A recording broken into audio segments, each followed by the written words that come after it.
Ah, está gravando? Ok. Bom, apóstolo Hélio, tem problema de gravar? Podemos gravar, deixar arquivado? Pode. Tranquilo. Amém. Então, queríamos manifestar nossa alegria de poder ter mais uma vez a disposição do seu tempo, de poder nos abençoar com as experiências, com aquilo que o Senhor tem derramado na sua vida e como Deus tem, através na cidade de Taubaté, Deus tem dado essa estratégia de poder expressar. Nós sabemos que já está funcionando, alguns projetos que estavam sendo falados anteriormente já estão em funcionamento, graças a Deus. Eu sei que o pastor vai falar alguma coisa sobre isso, talvez, vou dar uma pincelada aí sobre isso, mas nós nos alegramos muito saber que Deus tem colocado essas ferramentas poderosas para comunicar o Evangelho na cidade e, através dessa experiência, quem sabe também trazer motivação, despertamento em outros locais, em outros lugares, né? Estamos felizes com a sua presença. Queremos saudar a todos e, a partir desse momento, pedir ao pastor Valmilton que orasse, colocando o apóstolo Hélio nas mãos do Senhor e, com certeza, a partir daí, então, o pastor Hélio tem a palavra para que possa nos abençoar. Amém? Amém.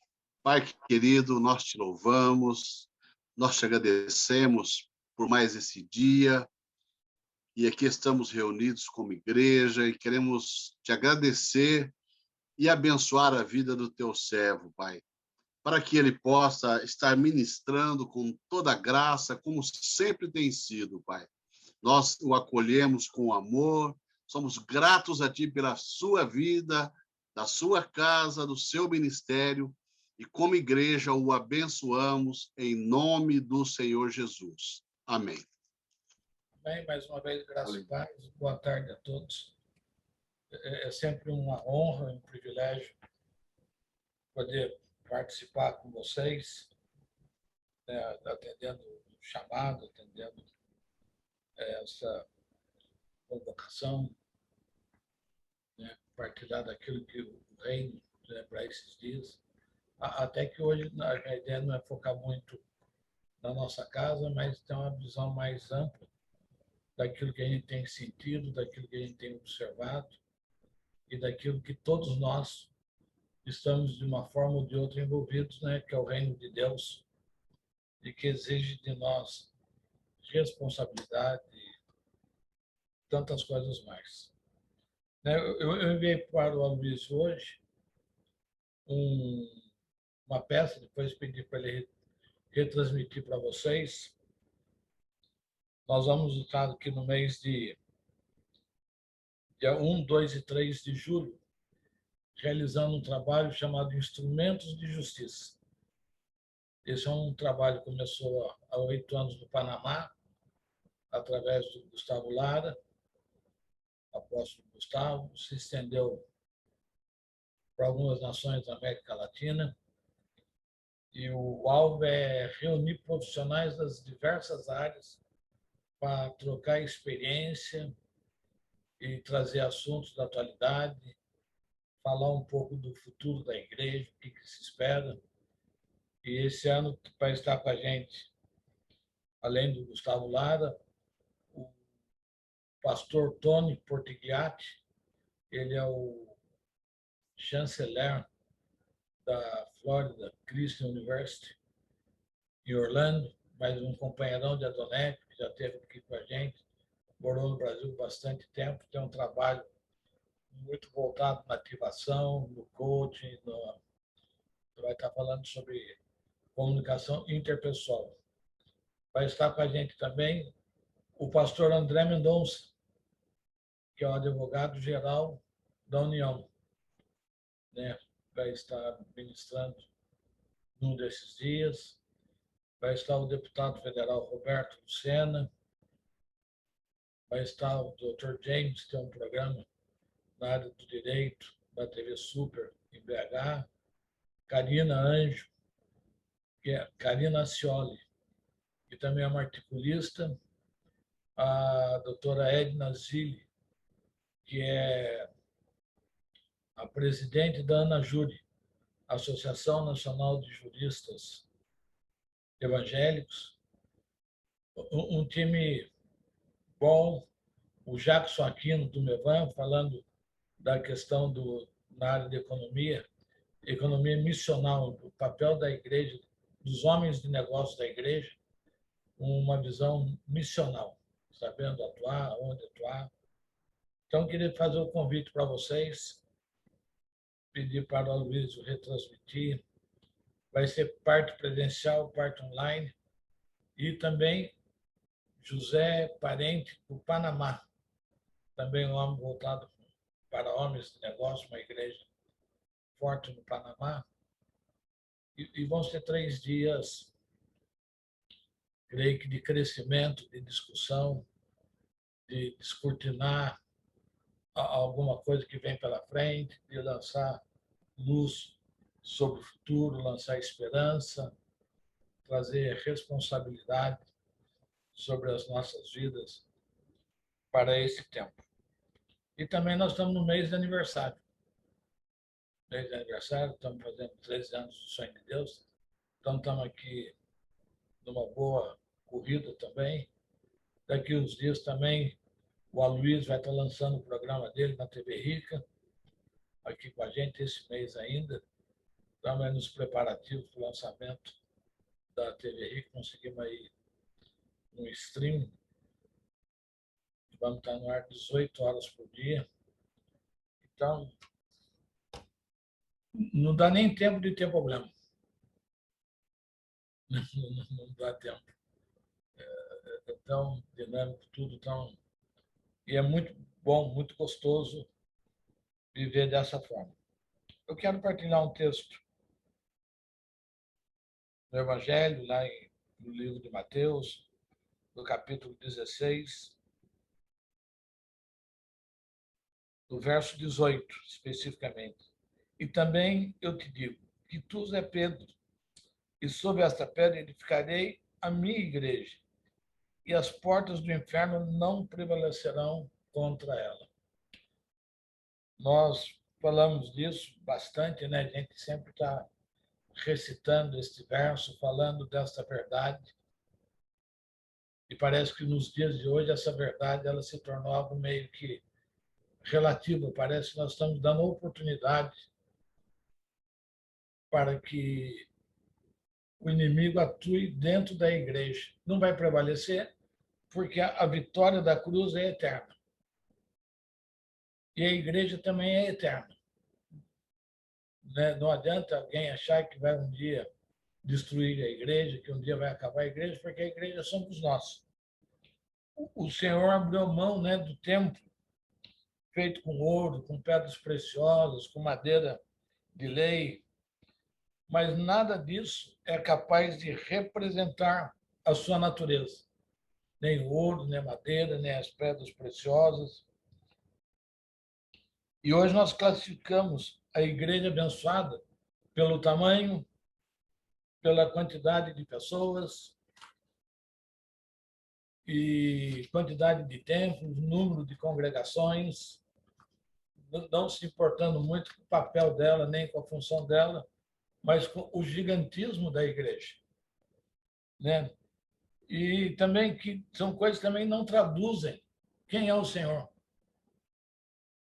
Qualquer estabelecimento comercial bem planejado, com caixa, é capaz de ter 1000 lojas. Você pega o McDonald's, tem mais de 10.000 lojas no mundo. Então, fazer multiplicar não é algo complicado. Não traduz quem é o Senhor. Não traduz o seu propósito, não traduz aquilo que Ele quer. E por isso Ele fez de nós morada, fez de nós habitação, nos deu a responsabilidade de manifestar Ele, porque nós manifestamos o amor do Senhor. Ninguém consegue transmitir e manifestar tanto o amor do Senhor como o homem. Em cada lugar, com cada pessoa, acolhendo cada vida. Então, cabe a nós, essa igreja que vai ser indestrutível. Os templos podem ser derrubados, estamos sujeitos à lei, estamos sujeitos a perseguições, mas a igreja, nós, o homem, templo de Deus, que manifestamos o amor do Senhor, que manifestamos a natureza dele. E a igreja é a instituição de Deus que tem por finalidade preservar a vida. Então, a igreja está o tempo todo preservando a vida. A igreja hoje é solitária porque ela quer preservar o casamento, quer preservar as questões de gênero. É um porto seguro. Eu costumo dizer que a igreja é o último porto seguro da vida de uma pessoa. Se a igreja falhar na vida de uma pessoa, ela não tem mais alternativa. Ela não tem mais o que buscar. Somente a igreja tem essa responsabilidade de preservar a vida. Porque a igreja é um lugar onde as pessoas de qualquer tipo, de qualquer espécie, com qualquer tipo de história, é o lugar onde ela pode ser transformada e encontrar repouso para a sua vida, encontrar alegria, encontrar felicidade, encontrar paz, encontrar justiça, encontrar alegria. E essa igreja, quem traduz isso somos nós. Né? Não são os templos. Né? Os templos é gostoso para a gente estar junto, congregando, mas, na verdade, nós estamos sempre reunidos no mesmo lugar, que é Cristo. É nesse lugar que nós habitamos, é nesse lugar que nós estamos, e é nesse lugar que nós percebemos todas as coisas do Senhor. Quando nós entendemos o novo pacto, quando nós vemos a nova aliança, que o Senhor, o Pai, usou do seu Filho para quebrar todas as barreiras que impediam o homem de acessar a Deus. Jesus democratizou o Pai. O Pai se tornou acessível a partir dele. É aí onde ele, lá em Joel 2,2, ele transforma, a palavra de Joel, que derramarei meu espírito sobre toda a carne, que ele derrama o seu espírito sobre toda a carne. Ele não está determinando um povo, ele não está determinando um acidente geográfico, ele não está determinando barreiras, ele diz que sobre toda a carne. E o Senhor realiza o seu projeto eterno, que é a salvação, que é a mudança de vida. Ele, a partir daí, deixa de ser um Deus territorial ou exclusivo de um povo. Então, no Velho Pacto, a gente vê um Deus circunscrito a uma nação, a um povo que ele formou e que ele escolheu para manifestar o seu amor. E esse povo não corresponde a isso. Né? Ele fez as mais diversas tentativas, as mais diversas alianças, mas não conseguiu. Foi necessário Jesus tomar sobre si todas as nossas maldições, todas as nossas iniquidades, todas as nossas dores, todos os nossos pecados. E fez isso de uma forma conclusiva. Ele não deixou, não tem outro sacrifício, não tem mais ninguém que possa fazer, realizar a obra feita por Jesus. Não deixando espaço ou necessidade de um outro sacrifício. E a todos que o recebem se tornam filhos e herdeiros. Não há nenhuma condição, a não ser através do arrependimento e reconhecer. E o homem, quando se torna filho, ele passa a ter o temor santo. Enquanto o homem tem apenas a sua natureza adâmica, o homem não tem medo, ele não tem temor, ele não tem limites para a maldade. Mas quando a gente entra na dimensão do temor santo, nós nos tornamos dependentes dele, nos tornamos dependentes desse amor. E se a igreja é eterna?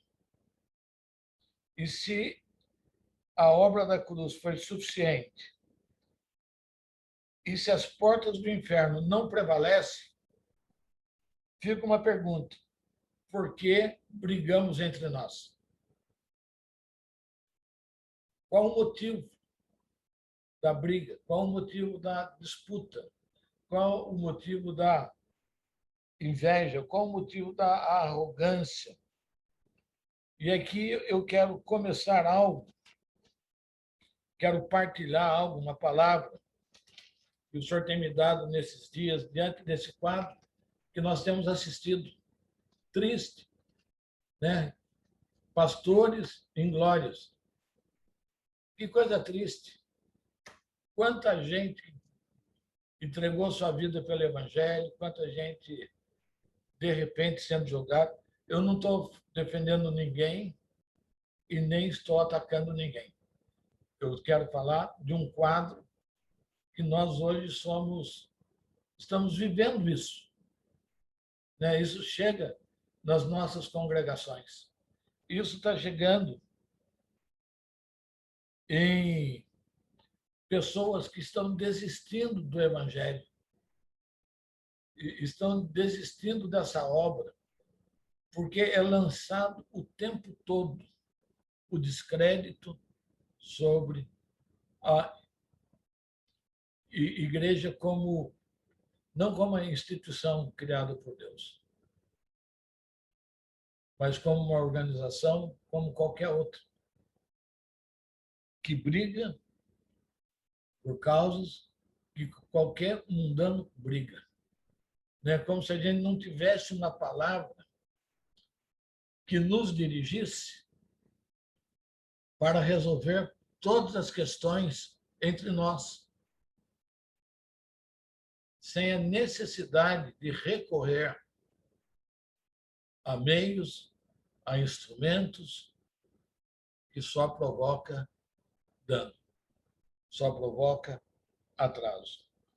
E tem uma palavra que é muito apropriada para aquilo que nós estamos assistindo nesses dias, que é a autofagia. Eu sei que todos vocês devem saber o que é autofagia, mas ela quer dizer nutrição ou sustento de um organismo à custa da sua própria substância.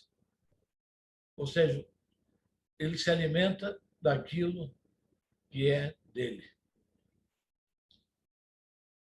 Ato de consumir-se.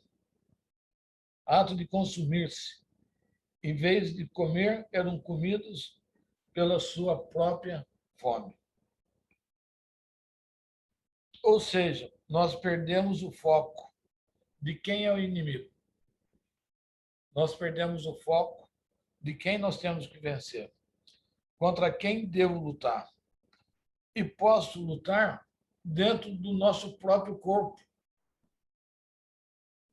O campo de batalha hoje tem sido entre os irmãos.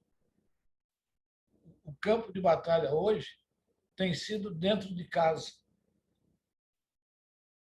E perdemos de vista quem é o nosso inimigo. Então, hoje, a gente pode ver quem é usado pelo inimigo nas redes sociais, através de TV, através da política, através da economia, que eram áreas onde nós devíamos estar governando. E nós vamos entregando para essas pessoas elementos para que eles nos destruam. Porque nós, como corpo único, não existe um segundo corpo, não existe uma segunda igreja. Pode haver denominações, mas igreja é uma só. O Senhor é um só. O batismo é um só. Então, não tem por que essa briga essa forma de agir, chegar até nós e produzir o que está produzindo. E eu tenho aqui na casa, né, nós temos aqui um grupo de psicologia. E eu pedi para que eles me ajudassem a elaborar alguma coisa nesse sentido. E daí eles trazem para mim, lá Gálatas 3:17. Desde agora, ninguém me inquiete, porque eu trago no meu corpo as marcas do Senhor Jesus. É isso que nós trazemos. É isso que nós temos que manifestar. Quais eram as marcas de Jesus? Quais são as marcas dele que manifestam na minha vida e é capaz de alcançar a outras pessoas? Estamos vendo textos proféticos sobre o corpo de Cristo na Terra. Dizem que a igreja está sendo convocada a cumprir o seu papel dentro do propósito eterno do Pai. A criação aguarda a manifestação de filhos maduros, não de criança brigando por posição ou discutindo o que tem sido discutido, mas aguarda a manifestação de filhos maduros, dando a conhecer o Filho, o Cristo ressuscitado, e demonstrar isso às gerações. E dentro desse âmbito, dessa movimentação da igreja, necessita de precisão. Nós não podemos mais ficar tentando, nós temos que ser precisos no nosso passo.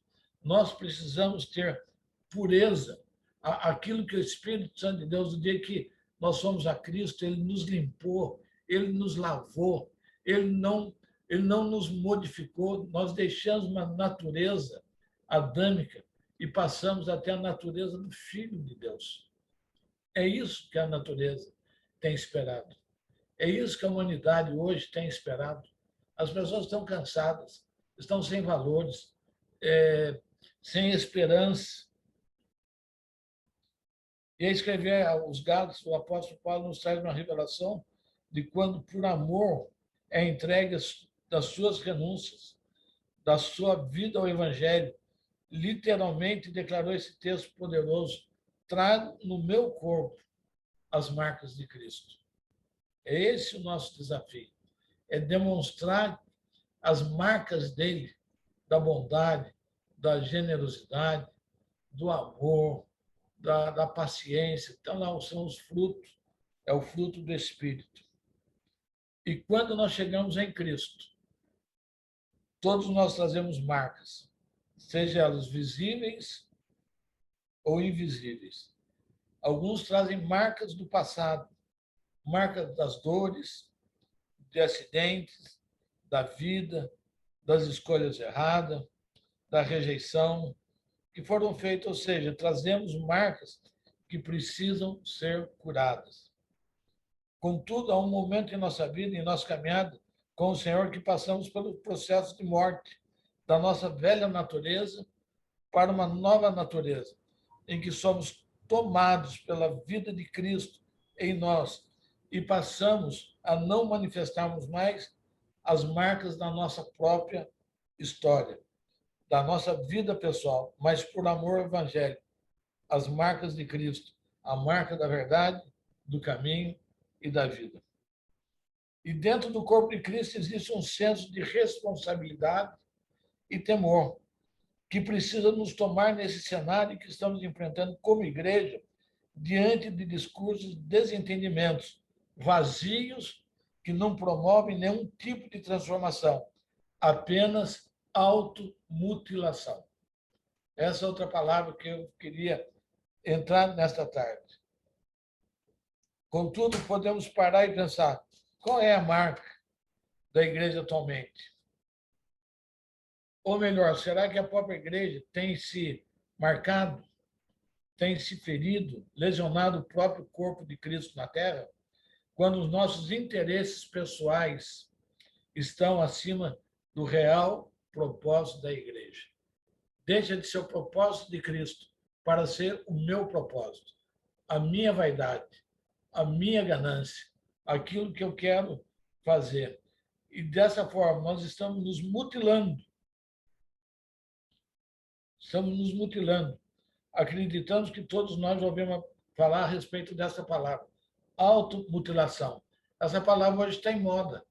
Essa palavra hoje é muito visível. E dentro desse contexto, nós propomos abrir uma reflexão neste texto, traçando um paralelo desse distúrbio com o corpo de Cristo. Por que automutilação? Quem está brigando é dentro do corpo. Quando eu firo um parceiro, um irmão na igreja, eu não estou ferindo outra pessoa que não a mim mesmo. Eu não estou trabalhando contra outro, eu estou trabalhando contra a minha própria vida. Quando eu quero denegrir um pastor, quando eu quero pegar um pastor e acabar com o seu ministério, trazendo a público os seus pecados, não estou defendendo que o pastor peque, não estou defendendo que a gente passe a mão na cabeça do pastor, mas nós temos tido a experiência de receber pastores e ouvir e restaurar. Porque o que eu faço? Porque eu tenho que validar a obra da cruz na vida dele. Eu não posso desfazer a obra da cruz. Eu não posso me automutilar. E a automutilação é muito comum, podendo começar no início da adolescência e também comparece em pessoas em outros transtornos, principalmente o transtorno de personalidade limítrofe, o transtorno de personalidade antissocial, o transtorno alimentar, ou transtorno de abuso de substância, incluindo álcool e drogas, além do autismo. A automutilação trata de qualquer comportamento intencional envolvendo a agressão direta ao próprio corpo. Quando você vê uma pessoa que se automutila, o que ela está demonstrando? Ela está demonstrando que ela tem uma dor interna. E ela quer tornar visível essa dor. Então, ela pega uma faca, um estilete, uma gilete, e a gente vê hoje os jovens, no caso da situação das famílias, se automutilando. É muito comum a gente encontrar isso. Você olha no braço das meninas, dos meninos, todo cortado, todo fatiado. Nas pernas, são os lugares onde eles têm facilidade de proteger, de esconder. Então, quando a gente vê uma pessoa atacando o seu irmão, julgando o seu irmão, condenando o seu irmão, nada mais ele está fazendo do que expondo a sua dor interna. Ele não está apenas ferindo, ele está trazendo a público que ele tem uma dor interna dentro dele não resolvida, aonde a graça, a luz, ele ainda não permitiu que chegasse até esse ponto da sua vida, que é o ponto da entrega, que é o ponto da morte da velha natureza. Então, ele, em função disso, daquilo que ele acha, em função das suas dores, em função da sua rejeição, ele começa a atacar e começa a mutilar o corpo aonde nós estamos, que é o corpo de Cristo. Ele começa a fatiar, ele começa a fazer sangrar, ele começa a transformar aquelas marcas em vergonha para quem vê.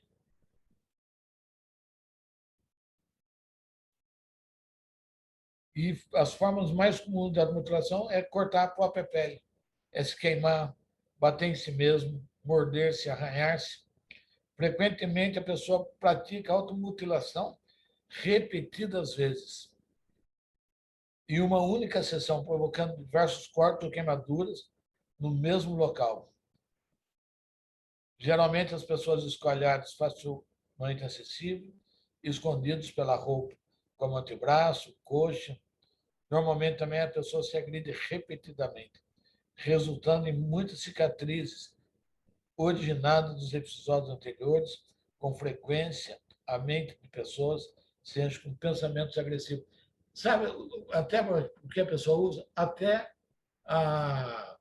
a tatuagem. Né? A tatuagem é para esconder a verdade da pessoa. Tem gente que está tatuando até na vista. Ela tem tantas questões internas dentro dela que ela começa a se tatuar. Né? Nós temos aqui na igreja uma irmã recente que chegou tatuada inteirinha. E a gente pergunta, por que isso? Ela falou, eu sempre quis esconder a minha dor. Então, ela se automutila. Ela tem prazer na dor da tatuagem. E muitas vezes a gente, como igreja, está batendo palma para isso. Não sou legalista. Não é essa a questão. Se alguém chega na igreja tatuado, glória a Deus, aquela criatura morreu. Mas ele chega na igreja e, a partir da experiência de Cristo, a partir do novo nascimento, essa necessidade não pode existir mais. Não é se escondendo atrás da moda, escondendo atrás de outras palavras. O motivo que leva uma pessoa a se automutilar é desconhecido. Mas a automutilação pode ser uma maneira de reduzir a tensão ou sentimentos negativos. Uma maneira de resolver as dificuldades interpessoais, autopunições por falhas que a pessoa acredita ter ou ter pedido uma ajuda. Existe algo muito sério quando nós, a própria Igreja do Senhor na Terra, agredimos o próprio corpo de Cristo. Será que não estamos presenciando hoje esse quadro atual, uma automutilação dentro das igrejas? Não estaríamos falando de algo real, comum dentro dos consultórios de psiquiatria, psicologia, sendo hoje um mal que tem acometido a muitos cristãos? Quando usamos a nossa boca, influência, acesso a redes sociais, de maneira intencional, um para com os outros, seja através de palavras, manifestos, gestos, atitudes, comentários, não estamos marcando e ferindo o nosso próprio corpo, causando lesões e feridas, trazendo vergonha, expondo o corpo de Cristo de maneira infantil e imatura. Precisamos entender que não podemos resolver questões pessoais, feridas da nossa alma, que ainda não foram curadas, batendo no nosso próprio corpo, ferindo como a igreja. A palavra de Deus nos ensina, ora, vós sois o corpo de Cristo, e cada pessoa entre vós individualmente é membro deste corpo. Então, quando tem essas atitudes que hoje a gente assiste, nós estamos vendo e exige de nós como igreja, pessoas maduras, entendendo o nosso chamado. Qual o nosso papel? Nós queremos dar um grito através dessas palavras. É tempo de maturidade. É tempo de parar de nos agredirmos, de nos ferirmos, de deixarmos de cometer automutilação dentro e entre as igrejas. Hoje nós sabemos que a automutilação não é suicida. Esses dias nós vimos aí um espetáculo feio, a pessoa falou tudo, expôs tudo, falou, tenho mais de 100 páginas, mas hoje eu expus tudo e não falo mais nisso. Que atitude é essa? Quem ganhou com isso? Quem cresceu com isso? É muito fácil eu vir numa rede social, ou fazer uma live, ou sentar diante do computador e falar o que eu quiser, de quem eu quiser. Por isso não é suicida, porque hoje continua tudo como se nada tivesse acontecido. Quem vai recolher esse estrago? Quem vai acolher as pessoas que estão tristes e decepcionadas? Quem vai ter uma palavra de esperança para as pessoas que estão desiludidas? É fácil agredir. É fácil pegar as pessoas e passar por tudo isso. Eu, na minha vida ministerial, o Aloysio sabe disso, eu já passei por isso, já fui muito agredido, já fui muito ofendido, e eu entendia que eu não tinha que reagir.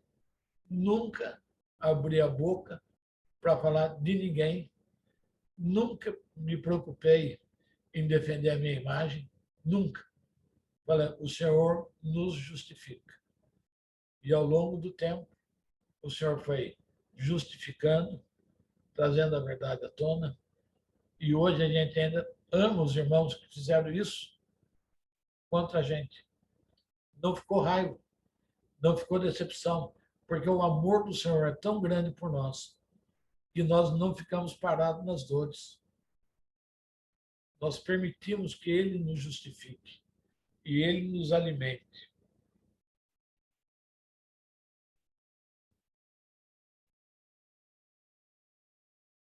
E a ideia nunca é de causar morte. E temos dentro dos distúrbios da automutilação como pretensão, alguns, no final, suicídio, morrer naquilo que faziam. O corpo de Cristo, qual é a nossa intencionalidade por trás das nossas atitudes? Matar a próxima geração?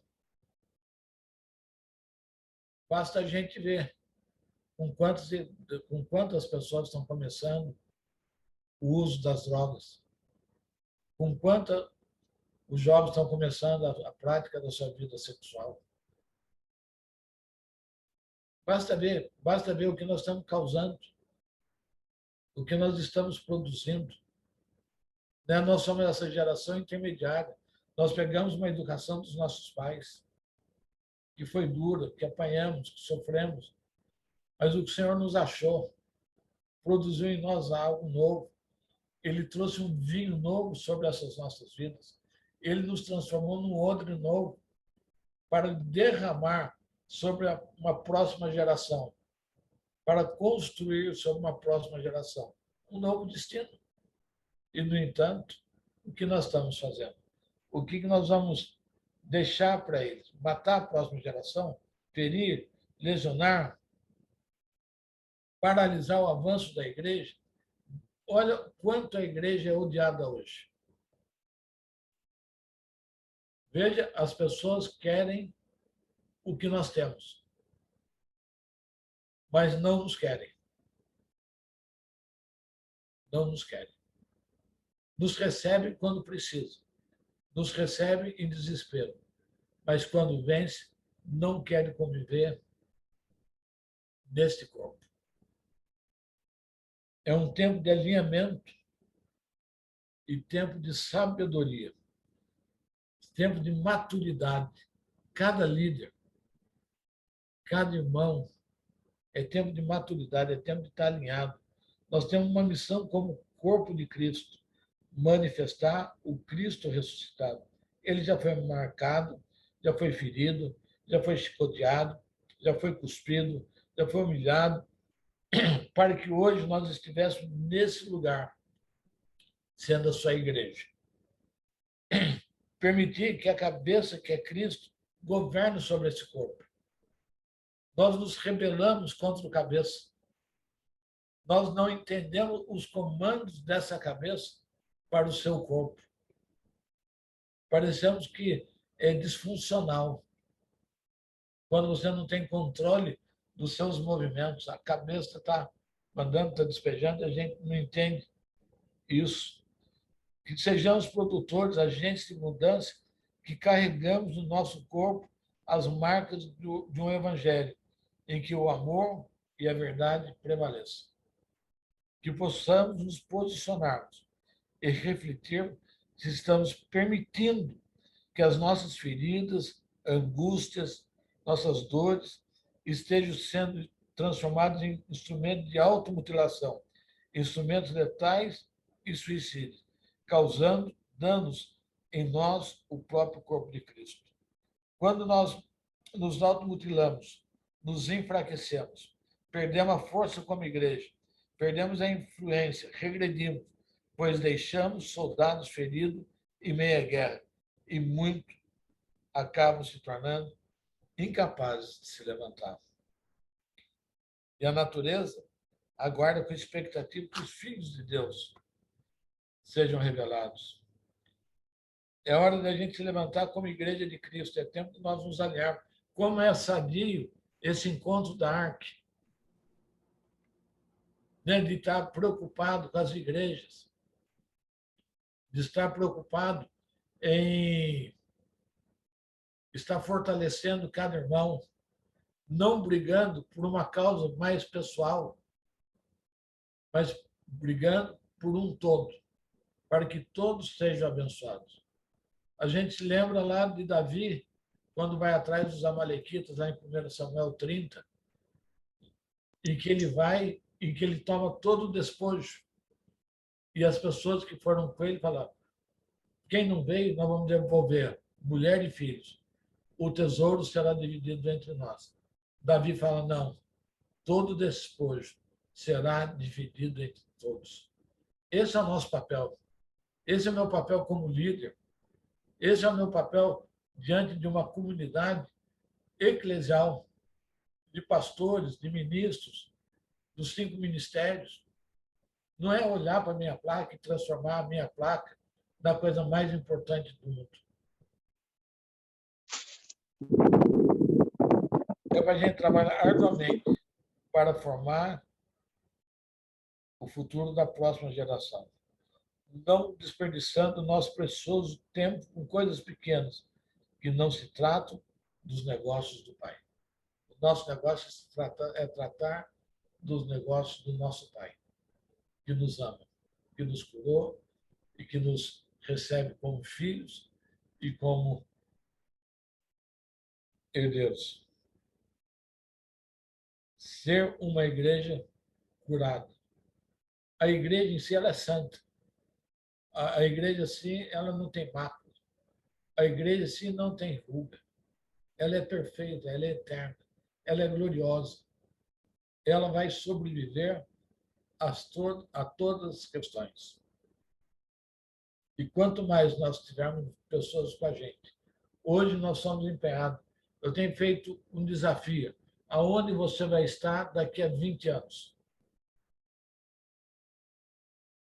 Nós somos capazes de olhar para os nossos jovens e falar: eu quero ver esse jovem daqui a 20 anos aonde?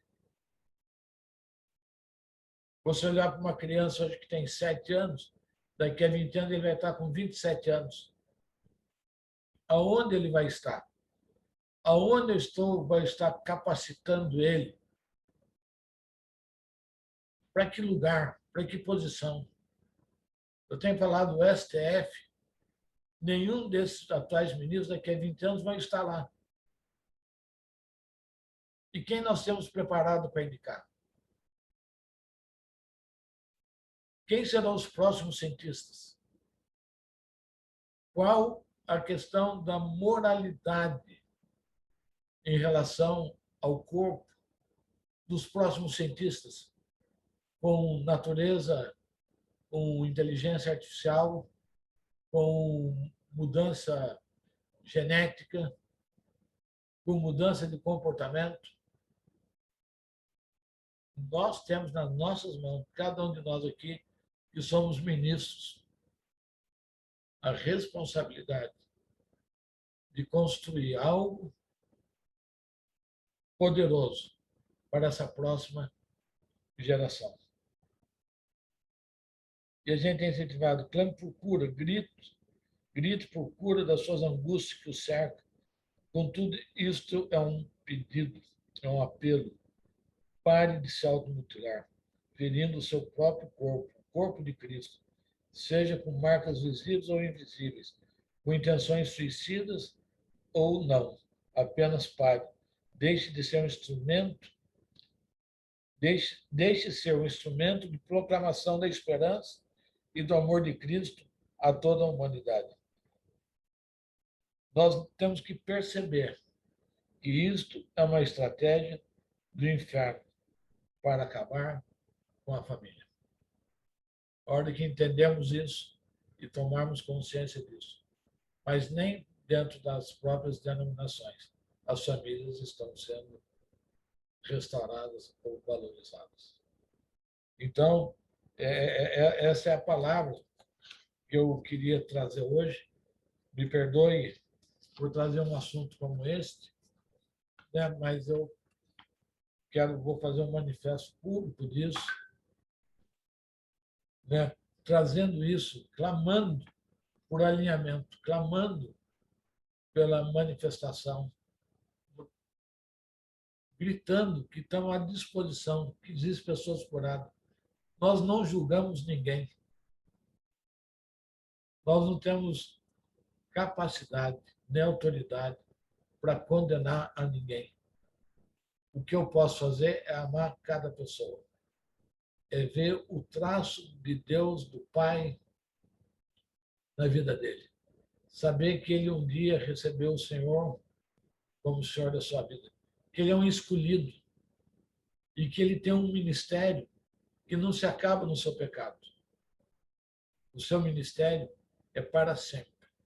Então, que a gente possa, cada um de nós, ajudarmos uns aos outros a exercer bem o seu ministério, sem disputa, sem desejar o que é de outro, e abençoando a vida de todos. Em nome de Jesus. É isso que eu queria partilhar com vocês nesta tarde, para esse tempo. Apóstolos, tremenda palavra, tremenda. Eu estou aqui anotando tudo aqui de pontos que eu fui longe com essas anotações aqui.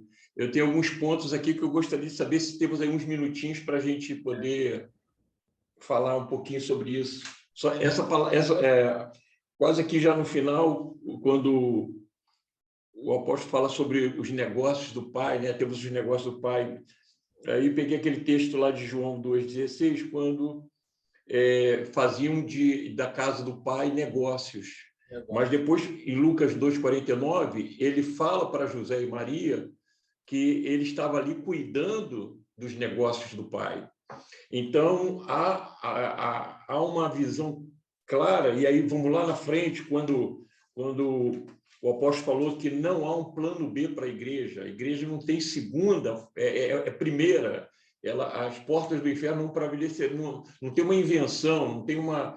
A igreja está, desde o momento que o Senhor a instituiu, ela vai permanecer e ela vai seguir. Então, não tem plano B, é plano A. Continua sendo a mesma ideia, e as portas do inferno não prevalecerão contra ela. Então, eu fiquei aqui observando aqui nessa conclusão que há um foco muito, muito forte da paternidade, essa preocupação como característica do ministério da paternidade, cuidado com aquilo que não se deve, não se tem que se preocupar com o que Deus está colocando em outros ministérios. Pelo contrário, temos que estar conscientes de que o Cristo é o cabeça, o corpo tem muitas funções e cada um tem a desempenhar a sua função, e temos que nos alegrar pelo fato de que não tem lá um dedinho do pé doendo, inflamado, porque ele também irá incomodar a movimentação desse corpo. Querendo ou não, a gente precisa se alegrar com a vitória, e poucos celebram a vitória do outro. Poucos se importam de fato com essa dinâmica. Então, eu queria assim colocar aqui uma pergunta dentro de vários pontos que foram falados.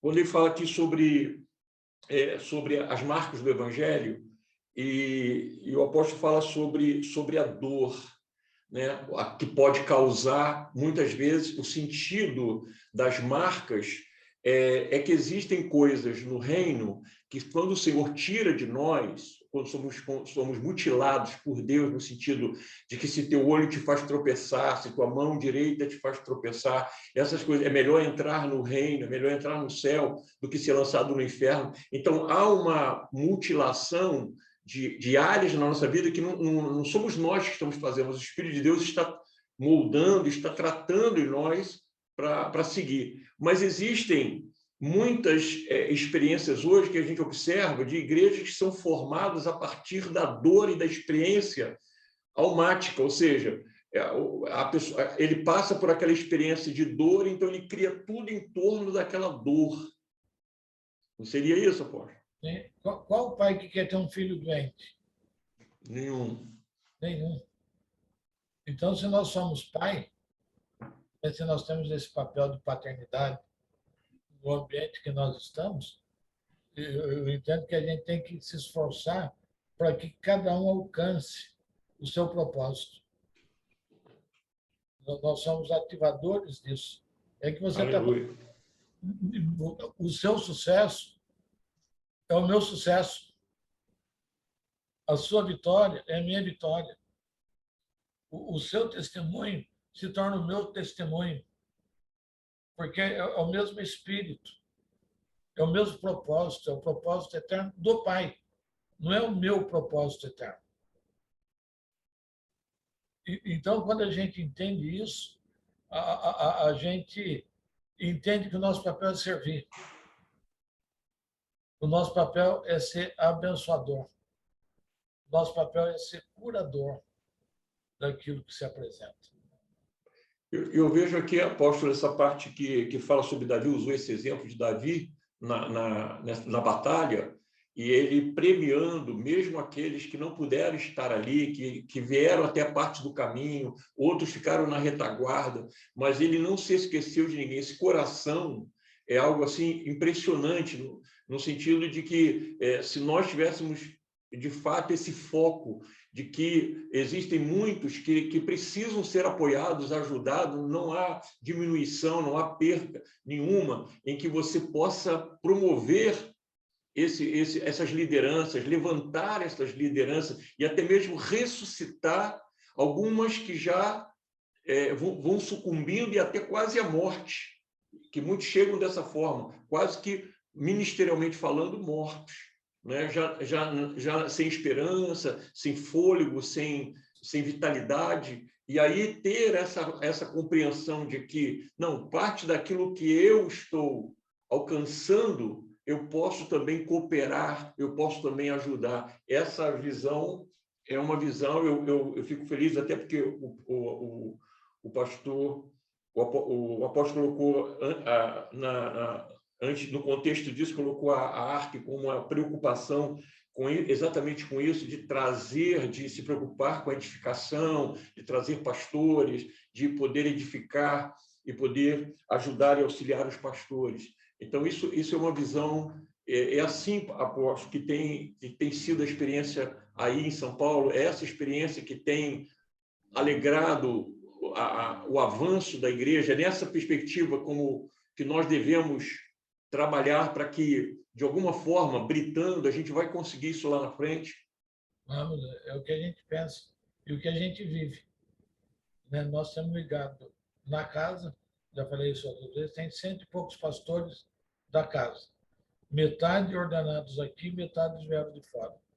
E atendemos mais em torno de uns 130 pastores de fora. E atendemos com a maior tranquilidade, porque quando o Senhor nos chamou para ser uma casa local. E creio que, eu vendo tudo isso hoje, para preservar o nosso coração. Sim. Eu não olho para a vida de ninguém, falo mais um com a placa Sonho de Deus. Não, o Sonho de Deus é um desafio feito para esse grupo onde eu estou inserido. Então, eu não tenho preocupação, eu posso atender pessoas que estão na mesma cidade, pessoas que estão na cidade vizinha, não tem nada escondido, não tem nada secreto. Tudo que nós produzimos é partilhado, é colocado. O que nós alcançamos, nós temos alegria em partilhar. Esse é o nosso quinhão no reino. Né? Sabemos que é uma gotinha, mas que a gente vive declarando que é possível e que é muito gostoso viver desse jeito. É muito bom, né, a gente poder viver nessa tranquilidade, nessa dependência, não é das pessoas, é do Senhor. Eu não estou amando as pessoas, eu estou amando o Senhor. Não tem como eu amar o Senhor sem amar as pessoas. Seria um contrassenso. Não tem como servir o Senhor se eu não servir as pessoas. Se o homem é menino dos seus olhos, se ele deu o seu filho para morrer por esse homem hoje, que muitas vezes eu não quero estender a mão. Então, nós tornamos válida a obra da cruz sobre as vidas. É a nossa responsabilidade tornar válida a obra da cruz. Aleluia. Essa visão, apóstolo, que o apóstolo colocou, eu achei muito interessante, muito importante, muito dentro da nossa realidade, tendo o foco na visão da igreja local, a partir da igreja local sendo legitimamente um instrumento de Deus dentro daquela comunidade, daquela região, isso não invalida que essa mesma igreja local acabe por se tornar uma influência no reino, no sentido de apostólico, ou seja, de exportar para fora daquelas paredes, daquela fronteira, a esse nível de influência, mas ela começa legitimamente com aquele trabalho local, laboratorial, aquilo que funciona, para que não seja algo teórico. Então, o apostólico não é uma teoria, o apostólico é uma prática dinâmica que vai a partir da igreja local e se transborda para o extralocal. Então, ela vai adiante como acréscimo, é como se o próprio Espírito movesse dessa forma. Não é uma autopromoção, não é uma autoexaltação, mas é algo que o próprio Espírito diz, isso é bom, isso tem que ser levado lá e tem que chegar naquele lugar. Então, esse levar acaba acontecendo de uma forma natural, porque o investimento da igreja local se tornou um foco, a princípio, prioritário. E, verdade, por exemplo, o caso do instrumento de justiça. Nós estamos servindo a um ministério. Esse é um trabalho que é da Rede UNGE, né? O apóstolo Largo se tornou nosso amigo, pediu para nós ajudar, então nós ajudamos. Estou servindo a uma visão que o Senhor deu a ele. Eu não tenho necessidade de pregar nisso, até teria liberdade para isso, mas o que eu quero? Buscar o que tem de melhor para servir. Amém. Então, o que a gente vive. Eu posso servir, né? Posso ajudar as pessoas a expandir o seu projeto e não ficar restrito na minha igreja, na minha denominação, 4 paredes, de forma confortável. Não, nós temos que transformar cidades, transformar bairros, aprender a andarmos sendo enviados, que é outra coisa hoje na igreja que não se pratica. As pessoas vão embora, abre uma igreja, quem te enviou?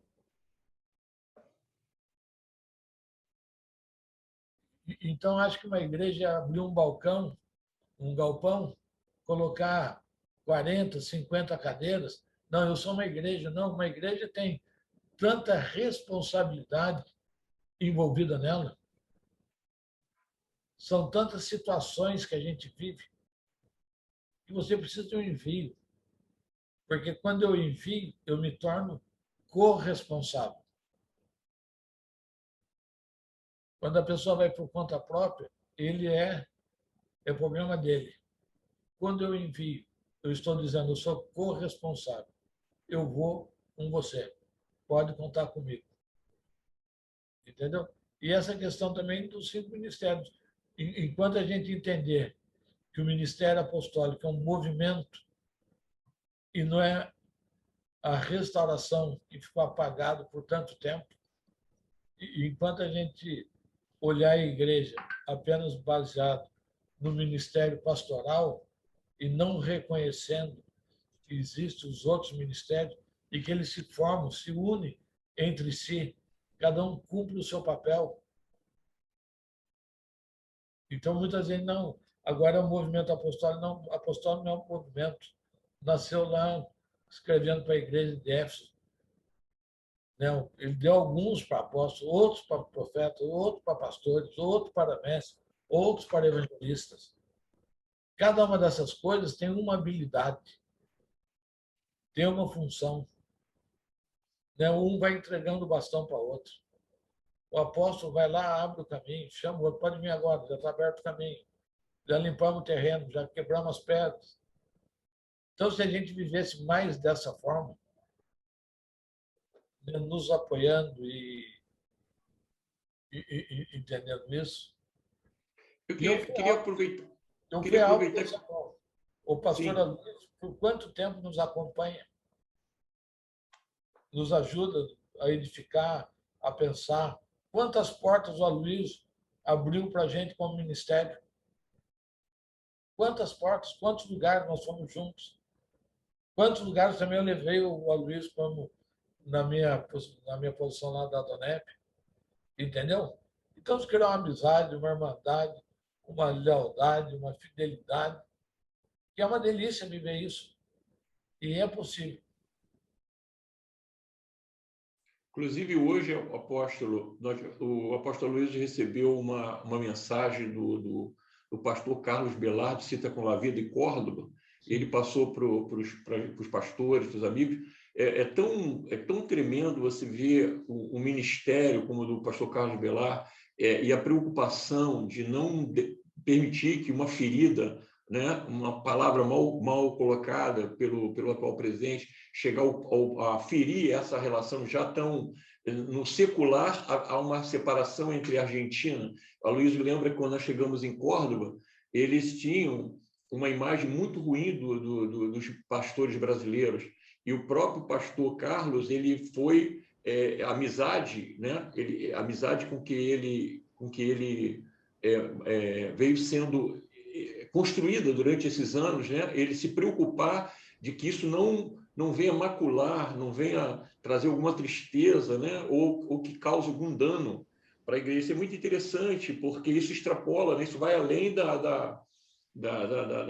Né, Luiz? Fala aí, Luiz. O pastor Carlos Belar enviou tudo isso, e é interessante mesmo, como o Eduardo diz, a preocupação de humilde, né? E aquele negócio de assumir os pecados da sua nação, né? E pedir perdão. Isso também traz bênção para a sua própria nação. Como o Eduardo disse, eu e o Eduardo fomos apresentados lá, assim, hermanos, estão acá com nós unos pastores brasileiros, pero são buenos. Então, é aquele negócio, são brasileiros, mas são bons, porque, infelizmente, de fato, o testemunho era muito ruim. E Deus falou comigo e com o Eduardo, dizendo: a verdadeira humildade não está apenas em você se humilhar, está em você exaltar a seu irmão. Então, a nossa estratégia é onde nós chegamos, foi de exaltar. E o pastor Carlos Velar disse: os primeiros que o Conselho de Pastor de Córdoba aceitaram integralmente, sem botar nenhuma restrição, foram vocês dois. Foram os primeiros pastores que foram aceitos por eles, assim, a amizade estendida, né? E nós não chegamos lá para fazer outra coisa senão ter essa comunhão. E eu digo, a amizade minha com o Eli também, já há muito tempo, né? Nós nos relacionamos, seja em Adonep, seja a nível ministerial, em Taubaté e extra Taubaté, além de Taubaté, né? Além de Taubaté, muitas coisas nós temos passado juntos e tudo tem nos unido cada vez mais. E é isso que eu creio que é a vontade de Deus. Eu gostaria também de acrescentar uma coisa, se vocês me permitem, uma experiência que eu tive orando. Nós estamos orando aqui todas as 5 horas da manhã pelo Zoom com pessoas da igreja, e Deus colocou no meu coração uma coisa que é: os servos bons e fiéis do reino de Deus, eles estão destinados a um tipo de produtividade. A produtividade que nós estamos destinados a ter, se formos aplicados em tudo que temos que fazer, é dobrarmos. Todo servo bom e fiel dobrou. Dobrou. Dobrou. Nosso destino é dobrar.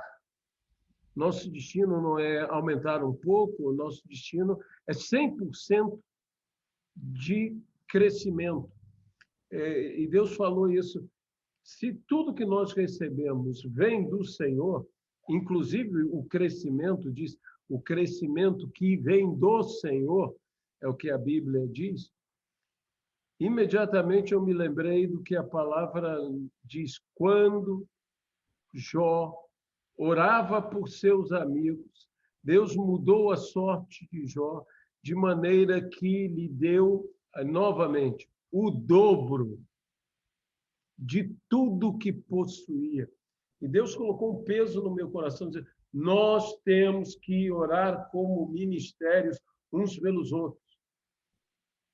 Nós temos que orar pedindo, não pedindo apenas para nós temos que pedir, orar pelo sonho de Deus, pedir. Hoje, aqui de madrugada, nós oramos por todos vocês, por todos os ministérios, que Deus falou, esse é o segredo do seu ministério ter o dobro.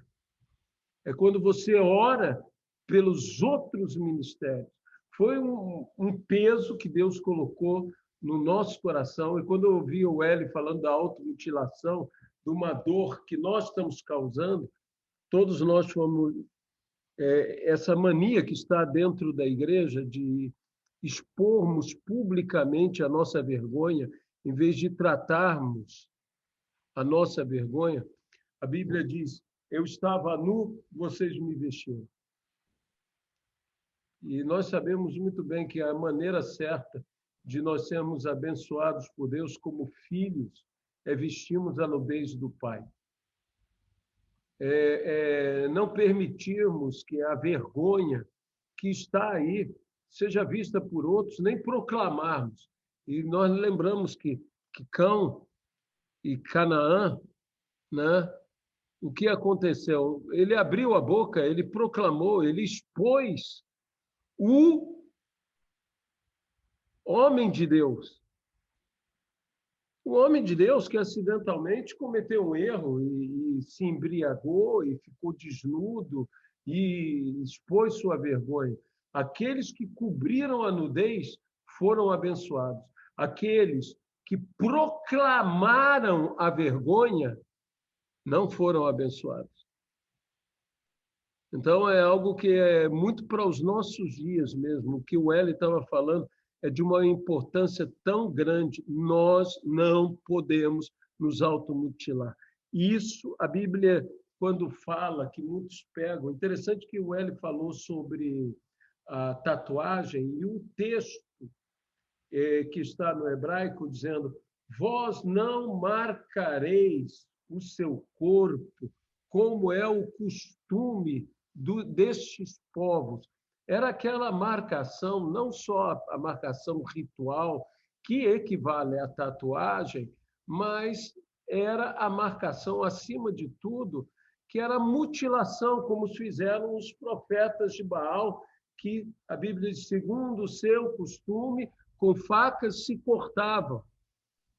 Vós não fareis isso. Ou seja, eu poderia dizer, não sei se o Hélio concorda comigo, que há uma ordem específica, não mutilareis o corpo. Não podemos mutilar o corpo. E nós sabemos que, acima de tudo, quando falamos de corpo, estamos falando do corpo de Cristo. Nós não podemos mutilar o corpo de Cristo. Nós não podemos nos dar a prática da automutilação, como a Bíblia diz, se vos mordeis e vos arranhais, vede que não sejais mutuamente destruídos. Então, essa é uma palavra tão importante, tão atual. Eu gostei tanto dessa aplicação da automutilação, da dor própria, levando à automutilação, a maltratar o próprio corpo, no caso, o corpo de Cristo. Deus continue te abençoando muito assim, Hélio, né? A Deus seja a glória por isso. E se a gente aprofundar, a pessoa faz isso por rejeição. Por rejeição. ela não se sente aceita, ela não se sente amada. É a questão da autofagia, né, na igreja, as pessoas mudarem de um lugar para outro, É, né? Então não é um crescimento, é uma mudança só de lugar. Não está bom com ele, eu vou com o Pedro. Não está bom com o Pedro, o que eu posso levar de cada casa? Né? É questão do merecimento. A pessoa que ela vive por merecimento, ela acha que tem direito a tudo, sem verdade. fazer nada. Quando nós entendemos que nós somos herdeiros, entendemos que nós temos direito a tudo, nós não brigamos por merecimento, nós desfrutamos daquilo que é o nosso direito. Aleluia, graças a Deus, louvado seja o nome do Senhor. Apóstolo Welly, nós replicamos aqui a divulgação da chamada que foi enviada para o pastor Luiz. O pastor Luiz me mandou aqui, eu já repliquei para os pastores. Pelo que eu entendi aqui, vai ser uma parte presencial e uma parte vai ser por lives, né? Isso. Sim. E, de qualquer forma, pode entrar ali e fazer inscrição. Sim. Ok. Ok. Então, nós já estamos mandando para os pastores e seria muito importante. Realmente é um time de excelência que tem ali. Eu creio que vai ser uma bênção esses dias. Queria aproveitar esse momento que nós falamos aqui, a pastor Luiz falou sobre oração. Quando começamos aqui, a oração pela filha do Osias, que precisa de um milagre de Deus ali, né? Eu não sei como é que está agora a situação, mas houve algum procedimento, não? Não. É o seguinte, eu conversei, inclusive, com a Débora, a gente também deu uma pesquisada. Quando são gêmeos e um dos gêmeos morre, não se remove, porque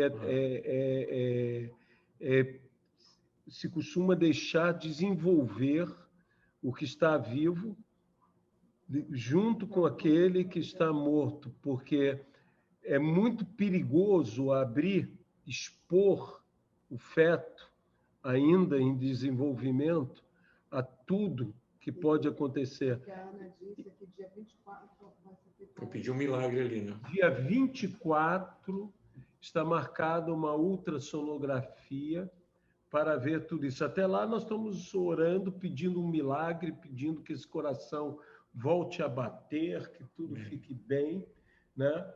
Como a filha do Osias está no processo, o esposo dela foi contratado para gerir uma padaria lá, né?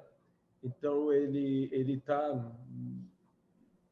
tá já como ele é argentino, ela brasileira, e eles estão com o processo tudo certinho, mas ela está no processo. Então ela ainda não está com tudo, nós diríamos, já legalizado. Ela está legal, mas não está legalizada no final do processo, sim no início do processo. Então, isso talvez não dificulte a entrada ainda do Osias. Se ela tivesse legalizada, pelo que eu entendi, ele teria direito, como pai e mãe em gravidez de risco, eles estarem lá, ao lado dela. Mas, possivelmente, a única maneira seja via México mesmo. Ir ao México e então entrar. As pessoas têm feito isso.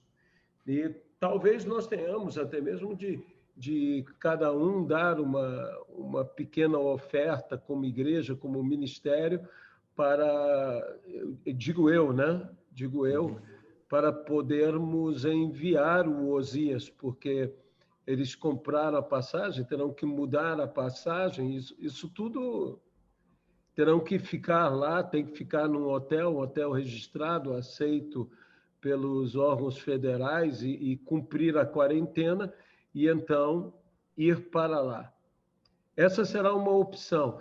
Eu aqui algumas vezes eu tive que entrar em contato aqui, porque nós estamos acompanhando isso e há uma pessoa da igreja, a Beth, da Festival Turismo, que ela está correndo atrás de tudo, né?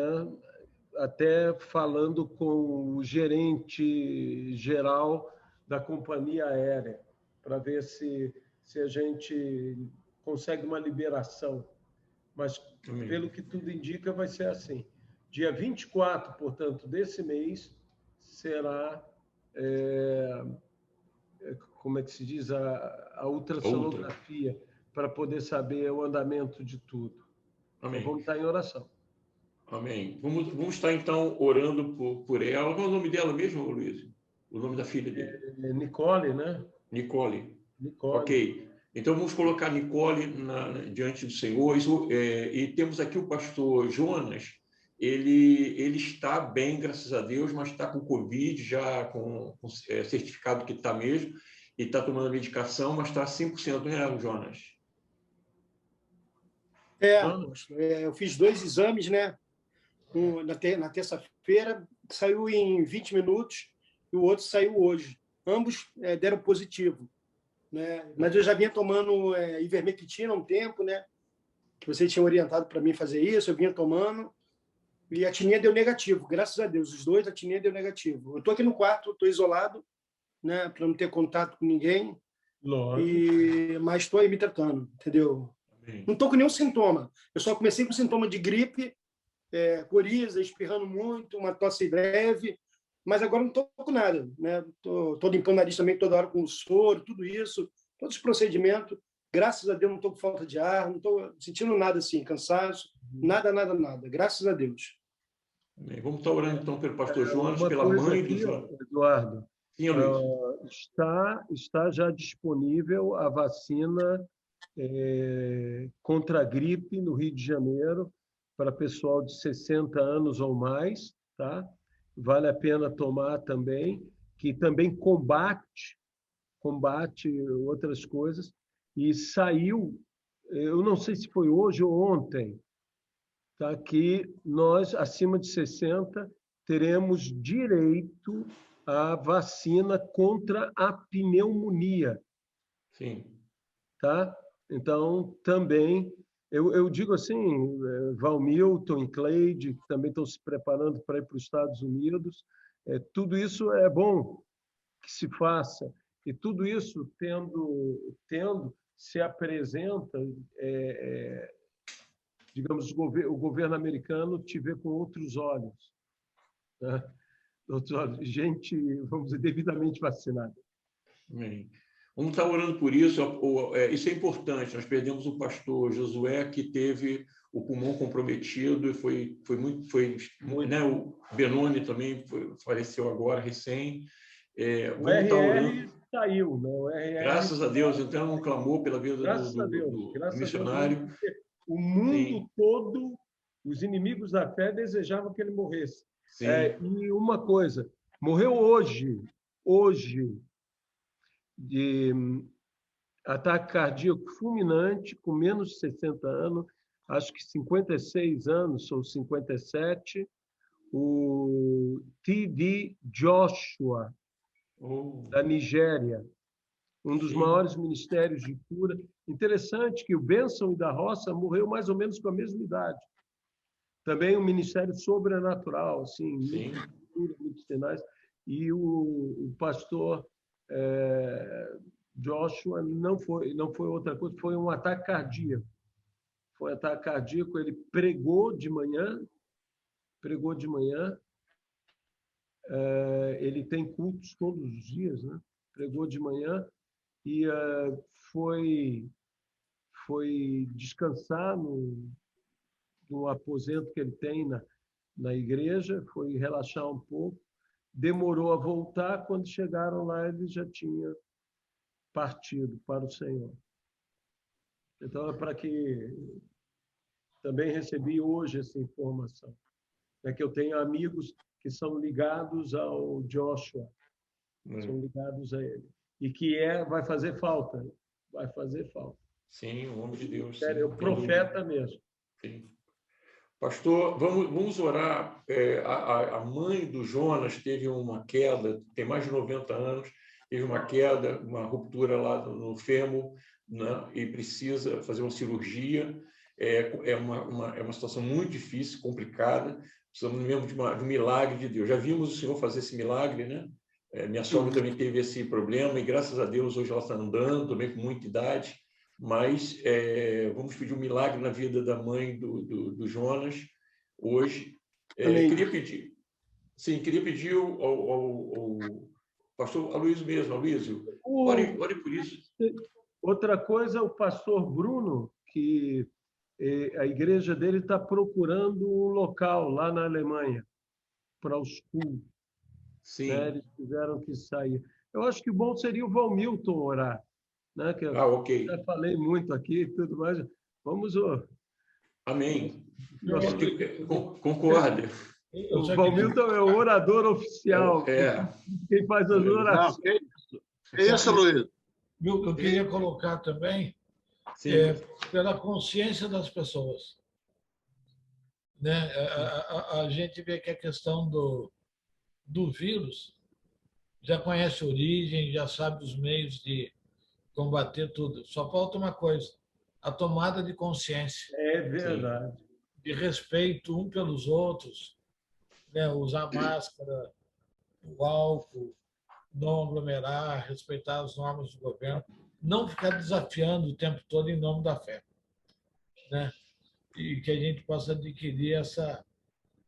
Eu sou responsável, porque quem está perto de mim, se eu estou enfermo, eu tenho que cuidar para que eu não alcance a outros. E então, orar por isso também. Pastor Valmilton. Amém. Senhor, nós queremos clamar agora pela Nicole, Senhor, nessa situação, nesse momento difícil, Senhor. Nós dependemos de um milagre, mas mais do que isso, nós cremos nesse milagre, Senhor. Nós estamos em concordância, oramos pelo Osias, pela Ana, para que as portas se abram, Senhor. Oh Deus, que é um momento de dor, difícil, mas nós cremos no teu poder, na tua misericórdia, Pai querido. Colocamos o pastor Jonas nas tuas mãos, para que ele se recupere rapidamente, Senhor. Para que ele continue se cuidando, mas que ele possa ver sobre a vida dele a tua boa mão, Senhor, curando, cuidando e zelando pela vida dele e da sua casa. Também pedimos pela sua mãe, para que ela se recupere, para que ela, Senhor, esteja agora sendo cuidada por ti. Amém. Nós te pedimos, Senhor, no nome de Jesus. Te pedimos também, Senhor, pelo pastor Bruno, que está procurando um local lá na Alemanha. Oh Deus, abra as portas, Senhor, que tu possas abrir todas as portas, nós te pedimos, Pai. Nós te pedimos também pela consciência das pessoas, que sejamos conscientes, simples como a pomba, mas prudentes como a serpente, Senhor. Que nós possamos obedecer, Senhor, a tua voz e seguirmos com fé, mas também com prudência. Nós te agradecemos por esse tempo, por esse momento, em nome de Jesus. Amém. Glória a Deus. Apóstolo Welles, que gostaria de deixar com o irmão as palavras finais e saudação, agradecendo desde já pela sua vida, por a bênção que é sempre tê-lo aqui conosco e nos abençoa. Foi uma palavra muito, muito edificadora. Eu que agradeço a essa oportunidade de poder partilhar um pouco daquilo que a gente tem sido alvo do amor do Senhor e partilhar e transferir isso a quem for possível, e vocês têm sido esse canal de bênção que a gente possa estar falando com outras pessoas. Quero agradecer e abençoar a vida de cada um de vocês de uma forma poderosa, que a gente possa continuar como igreja, continuar avançando, temos essa consciência de qual é o projeto do Senhor para a sua igreja e manifestar isso. Muito obrigado a vocês, em nome de Jesus. Amém. Agradecemos a todos, que o Senhor continue abençoando. Muito obrigado pela presença dos amados, amamos todos os irmãos, estamos aqui torcendo para que essa semana vocês tenham, de fato, testemunhos para contar de vitórias a partir desse momento. Obrigado por tudo, mais uma vez, apóstolo Welles, a Luiz, Balmilton, Jonatas, Hélio, Deus abençoe aí o pessoal de Portugal, Ana, o André, o Bruno, a Neilson, a Luziana e também Maria da Ajuda, a Bispa Maria da Ajuda, e todos aqueles que depois estarão participando também, com certeza, e que possam ser, desde já, edificados. Shalom a todos, um beijão no coração. Shalom.